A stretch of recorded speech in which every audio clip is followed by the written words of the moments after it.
جان بوجھ کر دیر کرنے کے بعد اپنی اہمیت جتانے کے بعد جب سلطان اسرا کے گھر جائے گا تو اس کی والدہ کو یوں جتائے گا جیسے کہ وہ بہت ہی شرمندہ ہے اپنی غلطی پر۔ اور جب اس کی والدہ اسے ایکسکیوز کرتی ہیں تو یہاں پر سلطان ان کی منتیں کرتا ہے کہ نہیں آنٹی، آپ جب تک مجھے معاف نہیں کریں گے میں یہاں سے اٹھوں گا نہیں۔ اپنی دوہری شخصیت دکھا کر وہ ان لوگوں کو پہلے ہی امپریس کر چکا ہے۔ تو اسے یوں دیکھ کر اسرا اور اس کے بھائی تو بہت خوش ہوتے ہیں۔ اسرا کی خوشی کا تو ٹھکانہ نہیں رہتا۔ تو جیسے ہی اب سلطان کی شادی کی تیاری کی باری آئے گی تو اس کی والدہ کہیں گی کہ شادی کی ساری شاپنگ میں خود کروں گی۔ تو سلطان کہتا ہے کہ مجھے آپ کی چوائس پر بالکل بھی بھروسہ نہیں، میں اپنی اور اسرا کی شادی کی شاپنگ ہم دونوں خود کریں گے۔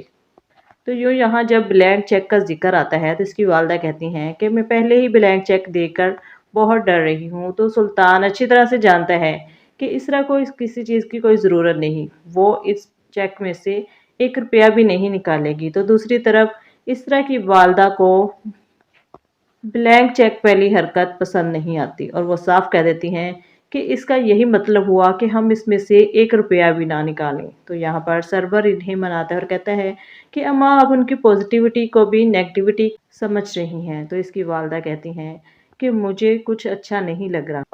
تو جیسے ہی اسرا کی بھابھی اس کی والدہ سے پوچھتی ہیں کہ اماں آپ کو رشتہ کیسے لگا، مجھے تو یہ لوگ اچھے لگے۔ تو اس کی والدہ کہتی ہیں کہ پتہ نہیں مجھے کیوں نہیں یہ رشتہ سمجھ نہیں آ رہا۔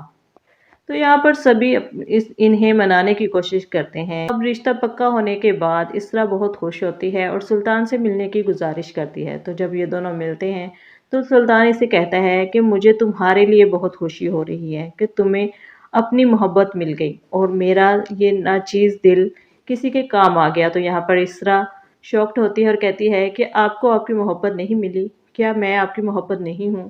تو یہاں پر سلطان اسے ہاں میں جواب دیتا ہے اور کہتا ہے کہ ہاں مجھے بھی میری محبت مل گئی، لیکن میں تمہارے لیے زیادہ خوش ہوں، کیونکہ سلطان تو اپنی پہلی محبت کسی اور سے کر چکا ہے اور اسی محبت نے اس کے پازیٹیو کردار کو نیگیٹیوٹی میں بدل دیا۔